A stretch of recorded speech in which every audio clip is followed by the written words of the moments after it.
These aren't good signs that we're seeing with Ant-Man 3, having critics' ratings already being at a 52%, being certified rotten on Rotten Tomatoes. And with Ant-Man 3 starting Marvel's Phase 5 off, this is not a good sign that we're seeing here, as these critics are usually the ones who love and praise Marvel for how great Marvel movies and their shows are.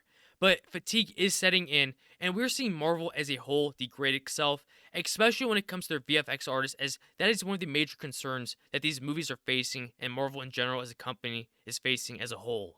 And one major character, specifically Modok, is being faced with absolutely terrible CGI quality. And in the trailers, people were noticing just how off putting Modok looked in Ant-Man 3, and many brushed it aside hoping that he didn't look that bad, maybe because of the lighting not being good. And well, leaks are coming out, specifically screenshots as well as clips of just how terrible Modok looks in Ant-Man 3. But we're going to just stick to these screenshots because the clips do have spoilers in them, and for those that do want to watch the film can watch this video in peace.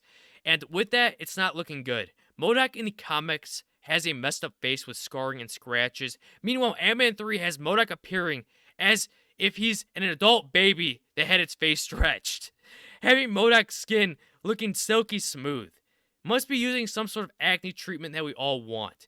This is the problem with Marvel's VFX teams. They are being overworked and underpaid, and this is what happens as the result of that, with getting an adult baby face that is stretched. And you're even seeing that the failed Marvel's Avengers game did Modok more of a justice in representing how he should look. That should say a lot. And we're also having here Cupid Master Broda comparing Modok to the Scorpion King that was released in 2002. 21 years ago, that was, folks. And these similarities are there. And it is just absolutely crazy to me that we're seeing these industries moving backwards rather than forwards. But that is what happens when studios produce more quantity rather than quality. And ever since Phase 3 of Marvel ended, it has been on a downward slope ever since. And yet, you will have hardcore Marvel fans continuing to defend these standards of quality being absolutely atrocious and poor.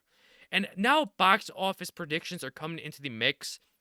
And Ant-Man 3 is expected to make less than what Thor Love and Thunder did in its opening weekend here domestically, in which Thor Love and Thunder made $144 million domestically, and having Ant-Man 3 in an extreme circumstance making only up to $131 million. And that is on the high end, which is extremely unlikely, and predictions are putting the film to make only $95 million here domestically, which is on the low end of the spectrum.